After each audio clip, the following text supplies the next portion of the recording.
Hello, everyone, and welcome back to the Shine podcast. I'm Damien, and I'm Yesha. I'm Maya. And I'm 10. And today's episode is on anxiety. Yay. Yeah. A heavy topic. I'm sure we all have something to say, especially Yes, for sure. Given the past few years of the world in our lives. Yes. I'm sure the topic of anxiety has come up quite a few times, and maybe we might have some personal experiences relating to it. So yeah, let's get into it. Yeah. I'm honored to be hosting today with Damien. We have our guests here, May and 10. I wanted to ask, what do you guys think anxiety is? Do you guys have it, or do you have, a friend that has it? And, what is your experience with them? Do you want to go first, 10? Well, that's a deep question, honestly. It is, What for is sure. anxiety? And I'm not 100% certain if I actually do know what anxiety is. Yeah. But I will say I've probably felt it a lot in my life. If it be like that weight on my chest that I feel at times, or also the weight on my shoulders, I get that as well. Yeah, that's pretty. That's yeah. a deep question Yeah, to that's- start Yeah. with. Sorry. That's how. Okay, No, that's how no. I would describe it though. Like Yeah. a tightness Yeah. in my chest or weight on my shoulders, or Both just like metaphorical irritation. and literal. Yeah. Uh-huh. Yeah. I feel like definitely, there isn't one definition of what anxiety looks like in everybody. It's really different for everyone. Like he was saying, he gets a pressure on his chest, or just like how your body reacts to it. I know, especially before I have something big that I have to experience, like a big race, or I have a big presentation, like I start to get sleepy, or my heart starts shaking, and I can't stop. But I feel like everybody has their own experience with it, and I feel like there definitely isn't one definition or standard that you can identify with anxiety. Yeah, I agree. Yeah. You want to for add on sure. to that? I just building upon what 10 and Maya said. Anxiety is tough, it affects every single part of you. A lot of people have very strong physical responses, not just emotional responses. They feel it in their body. Sweaty palms. You might get tremors. Your heart rate elevates. It's not a good time. And as a part of that, I'm sure one physical expression of anxiety can come in the form of anxiety attacks, which I'm sure you all are familiar with to some extent. Yeah. I don't know how familiar, but that's what I wanted to ask, actually. How have you guys maybe been exposed to, or maybe even experienced, anxiety attacks? What's happened with that? You can go ahead if you have something to say. Yeah, what happened with that? Yeah. Well, me personally, I can't recall of a specific memory I've had of an anxiety attack. I feel like I have. I just can't. It's not off the top of my head right now, but I do remember my sister getting anxiety attacks, specifically when we went to Yosemite and we climbed the top of, I forgot what it was, but we went hiking up a trail, and she was just deathly afraid of going up. And also we went to this other place, I think it was Sequoia National Park. It was just south of Yosemite, and there's another trail there and they had there was a protected area, and there wasn't a ledge that was super close to us where you could fall off, but she was just deathly afraid of just climbing up or stepping up, because it was a staircase. And she was freaking out, and me and my brother we're there hugging her and telling her it's okay, covering her eyes, holding her hand. How did that make you feel? Was that your first time? Seeing someone else have an anxiety attack? Honestly, I don't think it was my first time. I think there was a time before that, again with my sister, but similar situation as well. But in that situation, I was nervous, because I really didn't know what to do. I'm Yeah. I don't know if I should hug her or talk to her. But I did end up like staying with her, and she said it helped. After I totally understand being confused when you experience it, because I personally don't feel like I've ever had anxiety to that extent where I've had like it's overcome me, but I've definitely had friends where like they've called me or they're going through such a big thing that they ask me to come over, or just with my family too, and it's just like really confusing because everybody has their own way of coping and you really don't know how to help them sometimes, and it's like sometimes it can be a source of anxiety for yourself too. But I feel like it's just something really confusing that I've always had a hard time dealing with, even personally. Yeah, I definitely think it's difficult navigating with. Also, whenever somebody's like, even when somebody's feeling just sad, I don't know how to comfort them. It always just makes in me general, nervous. it's I'm hard like, to I don't want to comfort be too somebody much. sometimes. It's awkward. Am I doing too little? Yeah. I don't know. And I think, that's like anxiety too. Yeah. Just not knowing what to do and kind of having a problem like deciding how to help somebody. Yeah. And with that, a lot of how we experience and deal with anxiety has to do with how we were raised and exposed to anxiety in our early years, and how our parents and other families sort of reacted to it. So, like, how did you guys sort of experience anxiety within your family, or how did your family sort of handle it when they themselves might have been exposed to it, and like what coping mechanisms did they teach you? I know, Diego, you shared a little bit about your sister, but were there do you think the way your parents spoke about or acted towards the concept of anxiety had anything to do with how maybe you personally tried to comfort her? Yeah. My parents, they're definitely very traditional parents. They're originally, they were born in Mexico, and then they moved here. My dad grew up over there. My mom only spent like 5 years or so and moved over here. But yeah, they're pretty much like the polar opposites. Like my mom, honestly, I think like it's typical with most moms, is they become very anxious, be attached to their child, and they're worried about every single thing that they're doing. And they want to know where you are, if you're safe, what you're doing, how you're doing, like what time you're going. Like they want to know everything, kind of like a helicopter parent. Yeah. And then my dad is more so hands off. Like he thinks of letting a kid be independent and like doing stuff by themselves, kind of individualistic. And they're also, I will say my parents, it's kind of exposing them right now. Hopefully parents, I hope you're not watching that, Mom. Disclaimer. Yeah. But I will say like they're probably a product of their times. Like back in the day, I don't think people used to talk about their emotions or mental health was very stigmatized back then. Yeah. So they're not very emotionally aware. And when we were growing up, we didn't really talk. Yeah, we don't really talk about that sort of stuff, sort of topics a lot in my family. And did you want to say anything else? Actually kind of bouncing off that, my parents are kind of where you are, where my grandparents were more emotionally unaware, and my mom is kind of a product of how she felt like she didn't have anyone to advocate for her. So when it came to raising me and my little sister, it was always a really big thing for us to be able to express our feelings, and like even both of my parents. And I'm really lucky to have that safe place in my home where I'm able to talk about my feelings. But I feel like really for me, my parents were my first advocates and the first people that I really felt comfortable being safe around. And even if they didn't understand fully, I was always raised to be really aware of my own feelings and always acknowledging that I can't keep it inside myself to stay healthy. It's not healthy for me to personally to keep it to myself. And I was really lucky to have that place in my home where I'm able to talk to my family and even my sister and my siblings.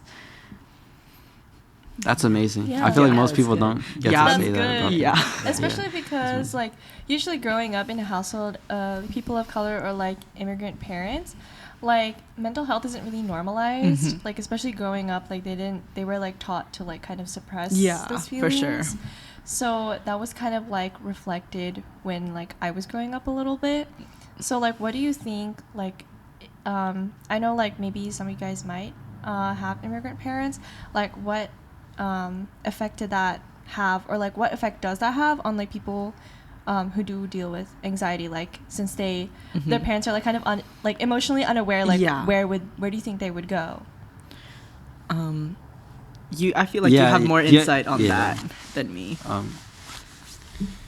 Well, for me, I didn't have that safe space, and I'm sure my siblings didn't have it around our parents, because whenever we went to them, like talked about our feelings, they often just pushed it aside, or like they acknowledged it for a second and then just like, oh, why don't you just do this or do that? And I just drew a blank. It's okay. I forgot what I was gonna say. Like, was there anyone in particular that you found yourself going Oh yeah, to? I just remembered. No, but I didn't really find any like a safe place to talk about my emotions with my family. I do, and then like that's kind of where I turned to like watching a lot of TikTok. I think we all have. I mean, but it does help, I think. To distract. A little. Yeah. But I ended up actually becoming very informed about mental health and about a lot of different topics on TikTok, actually, and also YouTube. Yeah. That kind of raised me, to be honest. My role model right there. YouTube and TikTok. Raising the next generation. that in a good and bad way. Yeah. It has its pros and cons. Yeah, because in this generation, like I feel like it's good because mental health is like so normalized. Yeah. And so I think that's why you kind of run to like social media, like YouTube or like TikTok, because there's also other people that probably relate to you. So. Yeah, there's always going to be someone you can relate to online, if it's in a good or bad sense. Right. But and Damien, do you have any? Do you have immigrant parents? I do, yes. Both my parents were born and raised in good old Mexico. Yeah. But yeah, in some ways I definitely relate to what you're saying, but in other ways not so much. On my dad's side, I know he grew up with a lot of siblings, I think 9 in total. So it was like a big house for him. And so there just really wasn't enough, attention between parents to sort of have that emotional support for everyone, because there was just so much to deal with. And on top of that, my dad grew up pretty poor in the city that he lived in as a kid. So there, when you're struggling to sort of get by as it is, how do you have time to sort of tend to be an active listener 100% of the time to every single kid? That's not possible. And I can definitely see how for him he's sort of played that into how he helped raise me. I wouldn't say him and I are like super open in talking about our feelings, just because, again, societal sort of gender roles and expectations, that kind of plays a lot into it. But I can tell he's definitely made an effort. Nobody's perfect, and I mean, certainly I can tell that it's very new territory for him, but I can appreciate that he's made an effort to sort of be more emotionally receptive, even if, again, we're not like sharing every single thing with each other, or like going super deep into our emotions. It's just, it's nice to have a bit more open and receptive parent, for sure, sometimes, even if it's to an extent. But it's about the journey, not the destination. So, To that, I can also say, like, I understand like where my like parents are coming from, as they weren't raised around that and didn't have any people to kind of role models to gain an understanding off of. So for that, I don't blame him. Like, I don't blame anybody like from their circumstances. I kind of have a more empathetic view of the world and people, and kind of more hopeful view, for better or for worse. So yeah, like, I like to not like blame him for that. Just Yeah. mm. Yeah. What about you, Yesha? I know you haven't said anything. Yeah. Oh my do God, do really. tell. I know. We'd love to hear your personal insight. Yeah, it's kind of similar because like my parents are like, I feel like the like typical Filipino parents. Yeah. Like my friends always tell me like, oh my gosh, like Yesha, you're literally like the like dream like Filipino kid or whatever. My parents are so like like my parents are like all Filipino parents. They're strict. Yeah. And growing up, like they also grew up in the Philippines. Like they were raised there, and so yeah, obviously mental health is not very normalized there. Like they're kind of just like growing up when I would tell them how I was feeling. Like I would they would kind of just be like, oh, like just don't worry about it. Like don't cry over it. I'd be like, oh, you know what? You're right. But like like they didn't even But I don't blame them because they they weren't raised in a country where that though expressing your feelings was normalized. And so I personally don't have anxiety. Like there are, like you said earlier, Maya, that like there will be times that you do have anxiety, like you're whether it's a presentation or a speech, it's a lot. But I wouldn't say that I normally have anxiety or like anxiety attacks, but I think just in general, I think growing up in like a household with people of color, parents of color, and grew up in another country, I think that could if I did have anxiety, like probably wouldn't be the first people I'd share my issues with, because they probably wouldn't know how to deal with it, especially because me or my sisters, we don't have that, and we kind of just like talk about our issues with like some of like our close friends or like our cousins or something like that, because it's not very like widely talked about, it's not something you normally bring up. Yeah, like sometimes we might even like feel worse after, so we would kind of just keep it to ourselves. It's similar to you guys. So To an extent. Yeah. I mean, not to cut you off, but like a lot of these sort of experiences surrounding interactions with parents as it relates to anxiety is just sort of a phenomenon of immigrant parents in general, I think. There's a lot of overlap between no matter what country your parents are from, there's a lot of overlap with the sort of philosophies of raising and kids. It can always be a factor in giving a child anxiety too, where you feel like you can never express anything toward your parents, even even if they are immigrant parents. Just in general, it can always be something that can contribute towards it, but it's like it's inevitable. It's part of life. I think that also just comes with like a lack of education as well. Like it's not just immigrant parents, but like also white parents. You know what I mean? Just to point out the elephant in the room, None guys. of us being white, we can't really say anything. Gotta include everybody, be inclusive, right? It's a safe space.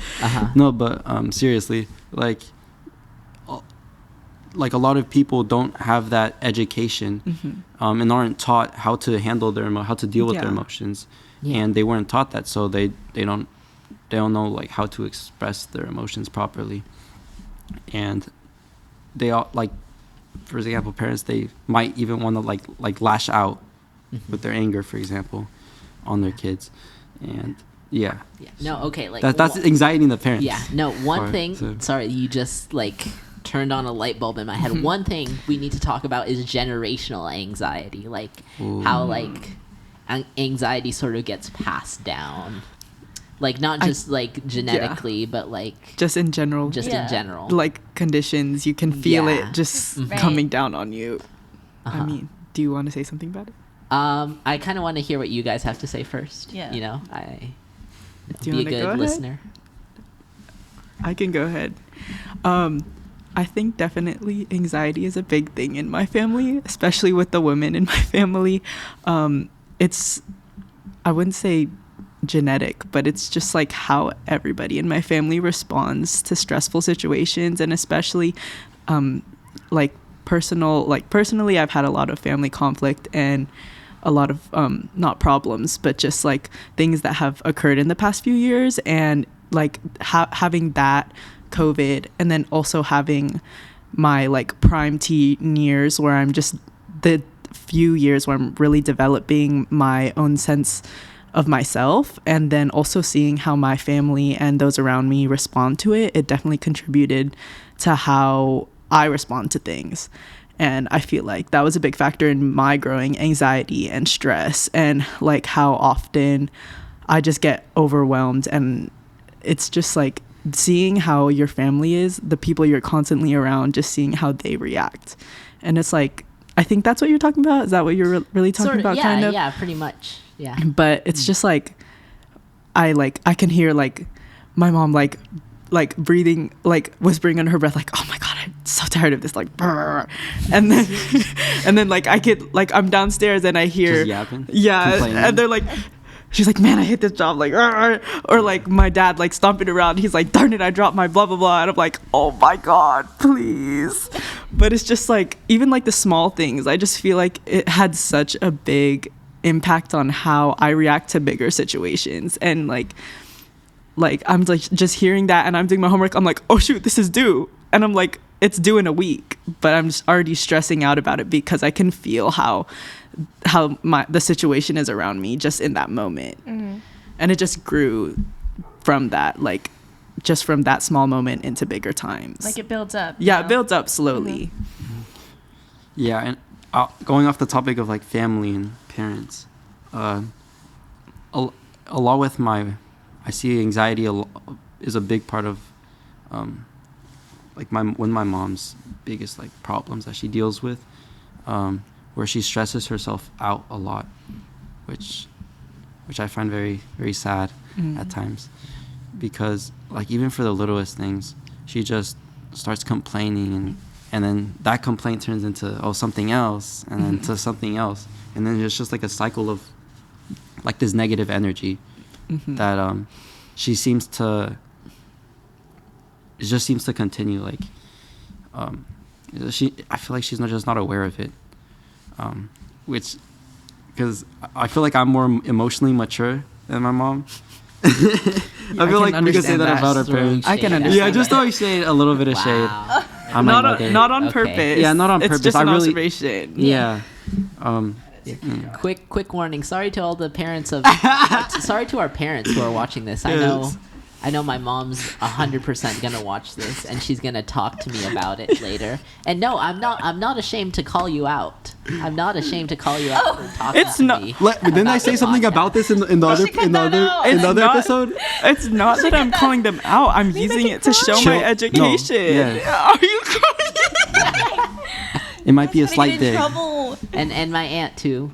Hi. Oh. Also, I just want to say something. Children are the most oppressed people in the world. You said this on the first episode. Yes, I did say, and I'm repeating it again. It's worth restating. It's worth, yes. Parents are our oppressors. Okay, So moving sassy. on. Wait. Moving on. I said moving on, Ken. Next question. I'm still on my. Unless you let me Yesha finish my has, thought though. has something to say with regards to our previous question. I'm sweating. I'm getting anxiety from this.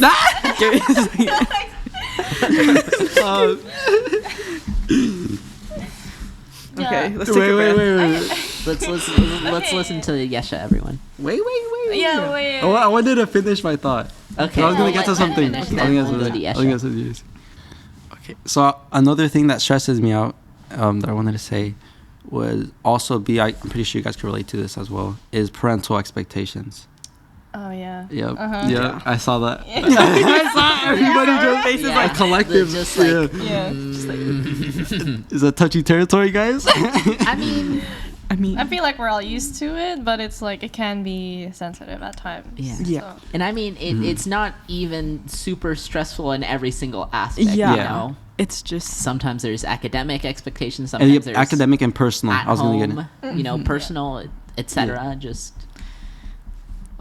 Just a wide array of things that can for sure. be stressful. And I will say, a lot of it, like I feel like your parents would say it's, oh, we're just trying to help you, and we're just trying to like tell you what's like right for you, what they think is best for you, which is correct in one sense, but in another sense, it can also like border judgy, like Sort very of critical. living through you Yeah. for their own Yeah. sort of They're like, desires or we- even regrets. Yeah, like That we in just a way- want you to do your best, but it's also like, but They what if like, I they could don't also be their want- like- best as your best. yeah. Yeah.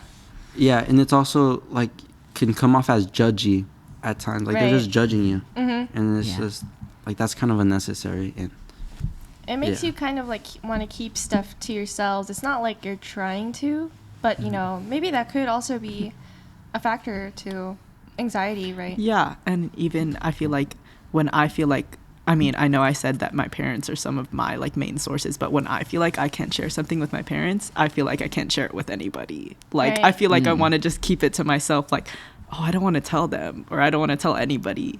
Like I'm not comfortable sharing it with anybody once I feel like, you know, how I feel like that. Yeah. Because they also usually expect you to feel a way emotionally. Like, I remember, like, sometimes when I get, like, anxious, like, I'll just, like, cry. I'm just a girl. But, like, yeah. Like, You I'll don't have just- to be a girl to feel like that. Right, You right. can Yeah, feel I'm just everyone saying. cries. Everyone cries. boys cry That's- too. Yeah, Yeah, that should everyone be normal. cries. Tears have no gender. Right. Yeah, that's Sorry, real. guys, I didn't mean to. No, you're good. It's okay. No, it's a good point. Sorry. Yeah. Sorry, we'll let you continue. Yeah, that's okay. But I was saying, like, sometimes when I get really anxious, there's just like a series of events just build up on top of each other. Mhm. I just like cry. It's just like what I do. Yeah. I cry a lot, and like Me too. and it's just like sometimes I just want to keep it to myself. Like I'll pretend I didn't cry. Like I'll just say like, yeah, I slept really late last night, And my eyes are just really got swollen. Yeah. Because I use this lash serum, and so Oh my I'll be God, like, that's a good one. That's a yeah, good yeah, right. Yeah. I'll be like, okay, she'll be like, A yeah, lash I got serum. like a few drops in my eye. Yeah, it sucks. Yeah, It no, sucks. like I didn't realize. I didn't Right. realize. I'll usually Or like I stabbed my eye with my mascara this morning. I'm Right. sorry. Mhm. Uh-huh, It's sure. unfortunate. You guys Sure. don't get it. Yeah, and it's like, I wouldn't say it's like both of my parents. Like one of them is like, you know, I'll usually talk to them about like, you know, Them, I'll not usually mom or talk dad, to just them them. about like, you know, how I'm feeling because like one of them will usually be like really worried and go to my room. But like the other is kind of like I have to like the other parent I just have to like keep my composure and like make it look like I didn't cry because like usually the other parent's response to me is like, why are you crying again? Like it's gonna make it worse. Yeah, like it's like why are you crying again? Like so I think that could also kind of like lead to that could be a factor of anxiety too, you know, because it's like that buildup of emotions too. Mhm. Like Yeah. you know, mentally. Yeah. Anyway, so Bottom. moving on. Our next sort of mini conversation, I'm sure you've probably had this topic beaten to death by, you know, either you're talking with other people you know or just any other mental health podcast that you may listen to. Maybe. Or are we the maybe. first? Maybe. And so basically, Or the only ones. Don't cheat on us.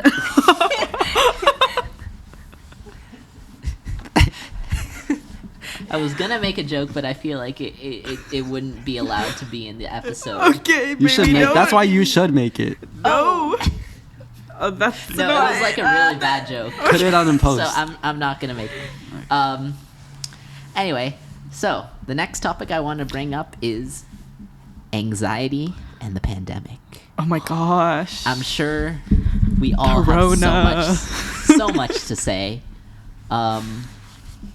Yeah, let's just dive into it. Do you have any more specific questions about it, or just in general? Or well, I like- can turn it off. Okay. I feel like I got. I feel like I got something. He's itching to say it. Okay, 10 is itching to. As, Okay, as I don't Maya like said, itching. to reveal his secrets. He's ready to spill the beans. Say I'm so excited. He's excited. Let's hear it. Ecstatic. Yeah. Yeah. So, off of the topic of anxiety relating to family and parents, I was also thinking there's also the other aspect of anxiety, which I find a lot in myself, which is politics. The political and economic state of the world. Why'd you sign? I saw that. I didn't. I saw that. I didn't know what you were gonna say. I was trying to I guess. was like, okay. I was teasing you. Like I will. going this way and this way and this way, and then it ended up like. I'm I full don't of know. Jaden Okay, go Smith. ahead. I The wanna hear political it. and economic state of the world right now. Yeah, but let's. Anyway, I'm cooking. Is that yes, just Let him yes, cook. Let him cook. Exactly. Let him Mega. cook. Okay, let's hear it. Okay. Okay. Yeah. No, I just wanted to silence again. Sorry. So, like I was saying, I feel like with what is going on in the current state of the world right now, which is Yeah. like there's so much going on right now, especially that the generation Z, our generation, has to pretty much deal with because of the older generations, which is like the climate crisis, Oh my god. the like wars, poverty. Like there's just so much that there is to talk about that we will get into in later episodes. In later episodes. Wow. Yeah. Way to bring That's a doomerism good to one. this Yeah. episode. Yeah. That's a Good advertisement. Yeah, to our Yeah. future episodes. for Stay tuned. the Yes. next episode of the SHINEcast, where we Yes, talk future about episode. how the world sucks. But Yes. And like that climate kind of panic that we get of how our world's gonna end by 2050 if we Yeah. don't do this, or else gonna end 21 in like whatever year. Mhm. And I think that definitely brings a sort of anxiety and panic, and like you said, doomerism among the youth people. Among all of us. All yeah. of us. Yes. Among everybody. Not just the youth, but just everybody. Yeah, and like also like the weight of it all, Yeah. Yeah. the expectation of us to be the change. Yeah, it's like the future is in your hands. Like I know that's such a common thing for people to say, but it's such a big thing to handle when you hear it in like your first grade elementary class and they're like, Right. the future is in your hands, and you're learning about whales. And it's just like, You still don't know your times tables. yeah, you still don't know what 4 times 4 is off the top of your head. And I feel like even like this, it's gonna be something constant with that, like with all the new generations, where the future is always gonna be in our hands. But having that pressure and always feeling like, if I don't do something right now, the world's gonna end. Like you can get so far into your anxiety where you think, if I don't put this water bottle in the recycling bin instead of the trash can, then somebody's gonna come for me. Like that's what I feel like sometimes, and I can totally get where you came from, these other factors of anxiety in our world, and even where you came from with the pandemic. And it's like you can, that the pandemic was kind of like kind of a shock to all of us, where it's like, yeah, what you're thinking might be true, where if you don't do something right now, then it's gonna get bad. And not that it was bad, which it was, but not that it was like world ending, but it was just a shock to everybody, making us realize that something can happen and we do need to do something, but it's a big source of anxiety for everybody. Yeah. And I also like to add on to what I previously stated was, like, for when I love to just stay very in tune with like politics and stuff and like the news, and like just to stay like conscious of and aware of what's going on in our world right now. And sometimes I could get overwhelming with like the school shootings. Like right now there's something called the Chevron doctrine that might get overturned, which is that's something else entirely. Yeah. But But I understand what you're saying, Yeah. though, where you can, yeah, and like if you're just super in tuned, or if you're just hyper focused on like this just one thing, and like if you're just only in that one space, you could get overwhelmed and burnt out. So it's healthy to sometimes, like, yeah, that's important as well, to look at what's going on in the world right now and just to stay aware of that. But it's also good to, if you're getting overwhelmed, to make sure, like, take a step back. yeah, for and sure. make sure you're feeling healthy yourself. Make sure you're feeling right in yourself first before you can help others. That's a really Is good what I like point. to Yeah. That's an amazing point. say, yeah.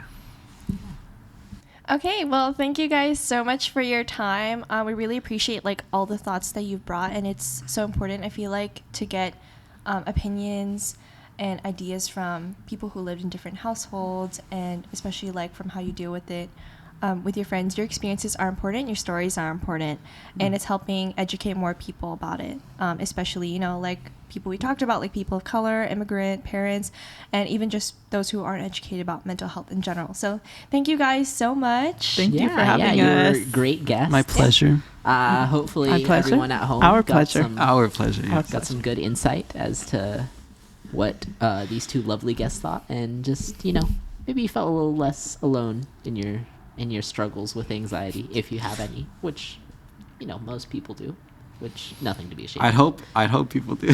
Yeah. Anyway, Aliens. so we're going to transition into our next segment. We have a adult guest from Napa Valley Ed Foundation. Yeah. And yeah, stay tuned. Hi everyone, we're back with Miss Daisy Zamora. She works for the Napa Valley Education Foundation. We're so honored to have you here and are so excited to hear your thoughts.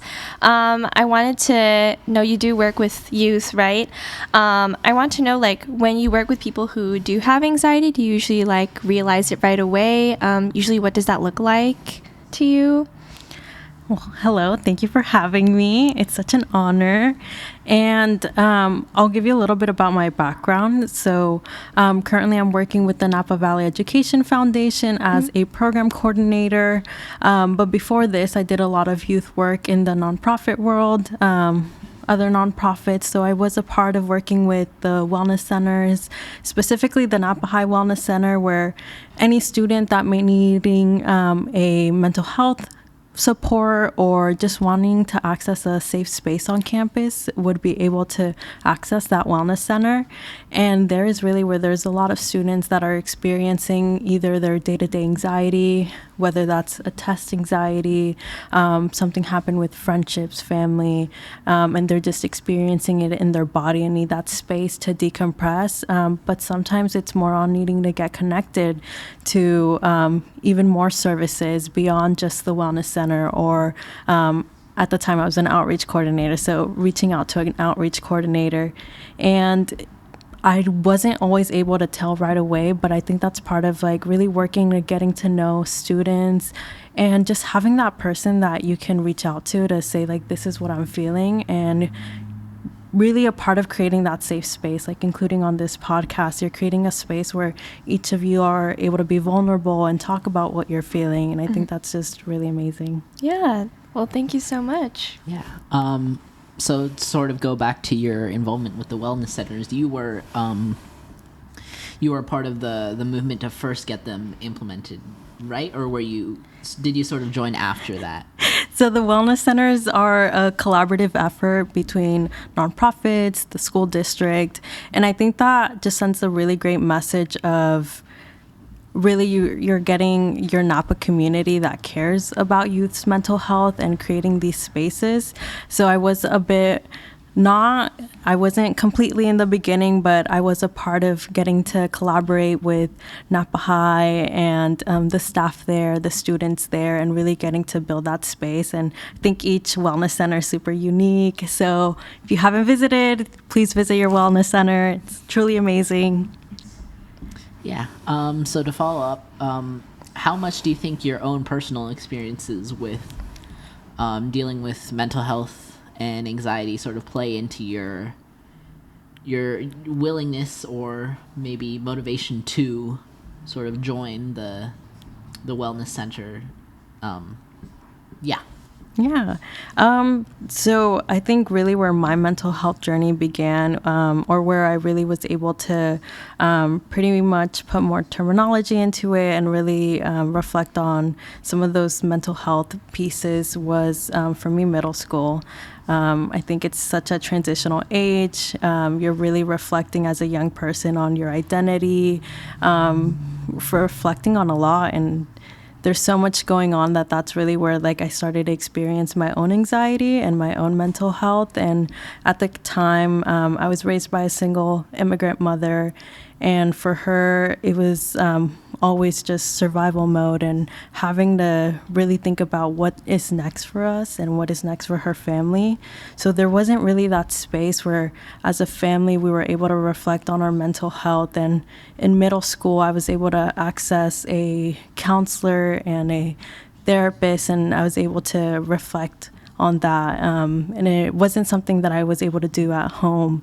So I think that's, for me, what started that journey and what started that kind of like that empowerment for me to want to talk more about mental health and make that more accessible, a conversation across different cultures and different communities. Yeah, that's amazing. We were talking about this earlier, like the effect of, like people who grew up with like immigrant parents or like in a household of color, and its effect on, like youth mental health, people growing up in that household. How do you work with people who are dealing with that, who have grown up in those households?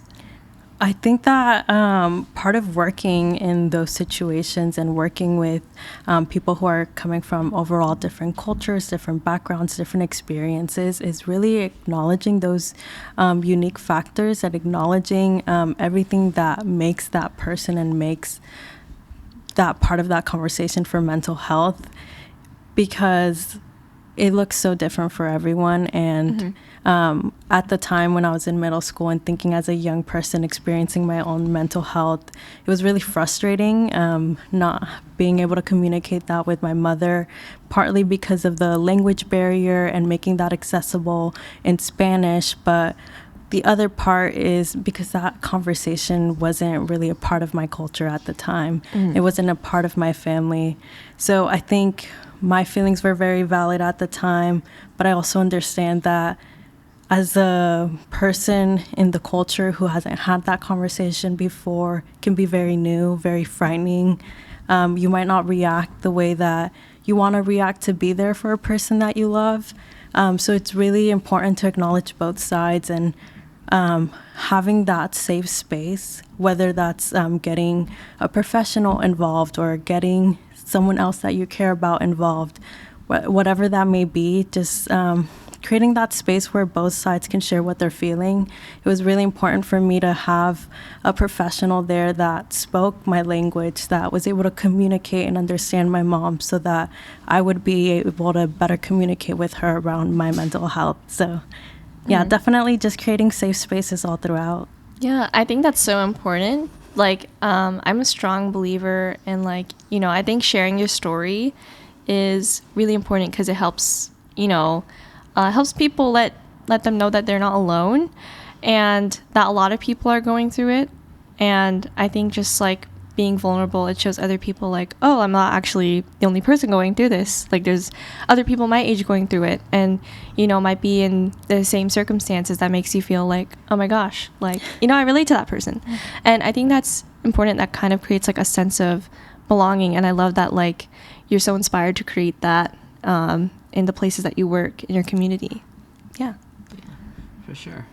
So obviously with your involvement with the wellness centers, you've had a lot of student interactions, and what I want to know is what impact have you personally seen on the implementation of the wellness centers? Like, how have they impacted the youth as opposed to, maybe an environment that doesn't have them? Like, what changes have been made by opening up the conversation about mental health and destigmatizing sort of the process of caring for your own mental health? At the time when I attended Napa High as a student, we didn't have a wellness center. And I think I could have completely benefited from having that space. I was that student that if I was feeling anxious, I would feel it physically, meant tears, upset stomach. Oftentimes it would result in me going home sick. Because I didn't feel well. And I think it's completely valid that your body is feeling it, your mind is experiencing it, and it really takes away from your learning experiences. And at the time when I was experiencing anxiety in high school, it really took away from me being able to perform in my academic ability. So just having a wellness center would have been such a safe space where I could take 10 minutes outside of class, cry if I need to, talk to someone if I need to, and if I really needed to get connected to additional resources. I was able to thankfully do that outside of campus, but having a space on campus is just so much more accessible to students who can't drive, students who might not be able to have that conversation at home yet, and just having a space where it's a lot more than just a mental health. It's overall wellness. If you need a cup of tea, you need a snack to bring you up for the day, you need someone that just smiles at you and like shows you that they care, that like learns your name and knows that you are a valuable person of that community, of that school, is just so important. And it's really nice seeing different students throughout the day getting to access the wellness centers, and it's different types of students, and each are so like just make the wellness center so special, and I think that's what's really amazing. I would love to hear from more students the impact that the wellness center has. I know you have a wellness center at your high school, so I think I'm going to turn the question to you if I'm allowed to. Of course, yeah. I actually also host events there sometimes for my nonprofit called Self-Love in Hearts, and towards self-love advocacy, and we will have a topic on that later on. But I did host one there recently, and it made me so happy because like it wasn't only because a lot of people showed up, but like I was talking with a few of the counselors there, and they were saying like the turnout was really good, like, you know, students actually really liked what you were doing, and I think like a lot of people actually come into the wellness center at my school. Like it's really popular. A lot of people go there, and like obviously I was hosting the event there, and so a lot of people were kind of like walking in and saw what I was doing, and they were all like telling me like, oh my god, you should do this more often. Like I think I get like I kind of now understand your viewpoint, like why you're so inspired to like, you know, provide that safe space for students. And I think it's so amazing. I think every high school should have it. It really is so accessible, and I think it's just such a like a great way to like normalize the conversation about mental health and expressing your feelings. I think that should be available like, you know, everywhere. But, you know, we're getting there. And I'm just so glad as a society we're normalizing it more.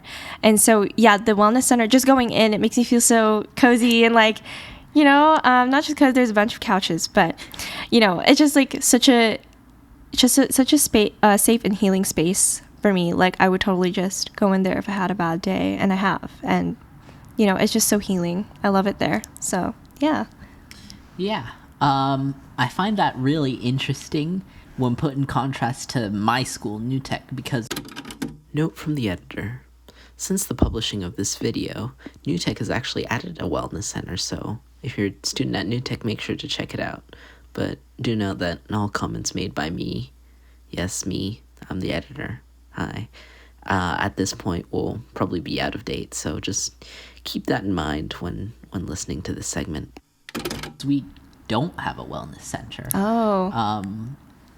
I mean, obviously we're a small school, so it's kind of difficult to get the resources allocated for a wellness center. You know, with limited space on campus, there's just not really room as it is for one.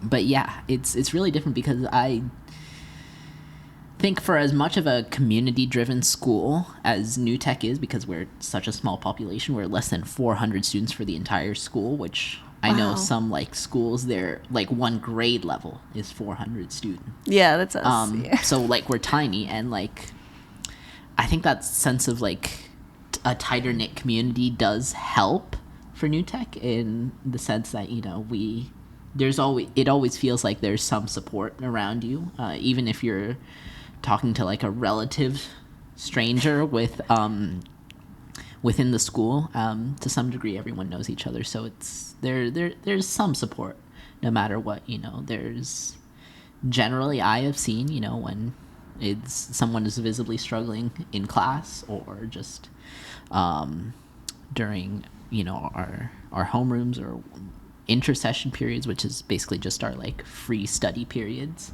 Yeah, I've seen people be generally supportive of a healthy environment for, you know, taking care of one's mental health. Obviously, that's not to say that I think New Tech wouldn't benefit from a dedicated wellness center, because that might not always be guaranteed in every setting and in every class. So I think it would be healthy to have just a dedicated space for wellness. And while we do have 2 therapists that come in on Tuesdays and Thursdays from Mentis, which is really good. I personally, I think, have done like a few sessions just like to try it out, to test the waters of therapy in general, because I think that's something that we should all do, Definitely, regardless of what mental health problems we may or may not be struggling with. Therapy is beneficial to everyone, and that's definitely something we want to push to make you all aware of. But Yeah, definitely. I also was curious because, as we said earlier, like anxiety comes in different forms, and there's some people who, just have anxiety when they're about to go present for something, or, if they have like a big speech coming up or whatever it is. Or there's also people who have anxiety, but it's like, they have to take medication for it, or they have anxiety attacks. When there are like people that come like that into the wellness center, and obviously because it comes in so many different forms, like, is it difficult to kind of like adjust, or like kind of like adjust your advice for like each person? If so, like, how do you deal with it? I think a lot of anxiety is you have to feel it, and as much as it feels horrible in the moment, and it could be really frustrating, and like physically you might just like feel it, and then your mind, part of being able to go through it is like having it actually move through your body. And sometimes some people that are experiencing anxiety, and you can see it physically, they're shaking, they might have an upset stomach. It's okay, like maybe let's get some movement, maybe let's take a walk. Part of regrounding yourself, grab this hot cup of tea, feel the warmth, do a little exercise with it, the deep breathing. It looks different for everyone, and I just love to hear and create that space of let's talk about it. And oftentimes with anxiety, you can get so much in your head, and it just feels so real, and at the moment it feels like you might just be stuck there forever. And then you start talking about it, and you start realizing, okay, I'm able to let go of some of these feelings, and maybe I can reground myself, and this isn't forever. It's just how I feel in the moment, and it might suck, but I'm going through it.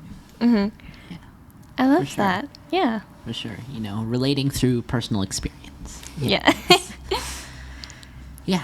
And circling back to that personal experience, I was just wondering, since our experiences with anxiety sort of change and develop over time, and as we grow up, how have your personal experiences with anxiety changed over time? And like, maybe how have your ways of coping with it changed too?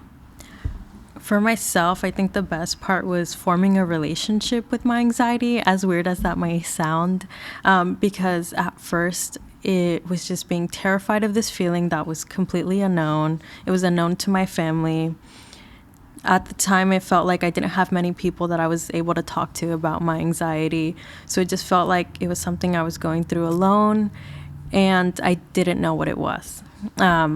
So I wanted to do as many things, or step away from as many things that caused anxiety or might have triggered my anxiety, whether that was going out in public, or avoiding certain situations, or avoiding certain stressors that would trigger my anxiety.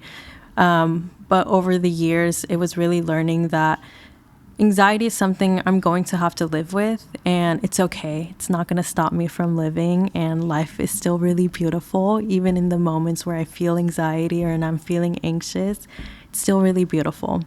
And the more I started to just accept my anxiety and feel it, and just allow myself to feel, not feeling guilty for having these feelings and just feeling it, the more I was able to just overall, let me rephrase that. Cut that out. Yeah, just the more I was able to allow myself to feel anxious and have any of my feelings, I was able to also feel it less, and learn how I'm able to still move on throughout my day feeling anxious and not having it define my day or ruin it. Because when I was young, it was, okay, I'm going to have this presentation and maybe it didn't go the way I wanted to. And that's all I would have in my head. And it drains you. You're tired because you're having all these feelings if a certain interaction didn't go the way I wanted to. Right. And then it was starting to just let go of those feelings. Like, you know what, maybe I did embarrass myself and it's okay. It's okay. It happened and I'm still alive. And I think the more I started to tell myself I'm still alive and it's still beautiful, it's still a great day. And the more I started to pay attention to those feelings and just still live. And I think that's the really beautiful part, that when I was really young, I thought anxiety is going to be the end of it. It's going to ruin my day. It's going to ruin this experience. And I still feel anxiety on my day-to-day. This morning, I could tell, okay, I woke up feeling a little bit anxious. Maybe I won't have too much caffeine. And it's still a really great day. I'm getting to experience this podcast with y'all. And even on times that I'm feeling nervous, feeling any type of feeling, it's just learning to let it flow through me and then continue on. I love that. And we're so happy you're here too. Yeah, thank you And for sharing your story. yeah, I think it's so important that people learn to embrace it rather than kind of try to run away from it, because, you know, it's not that easy to kind of like, you know, just let it go and run away from it. It's going to kind of stay with you.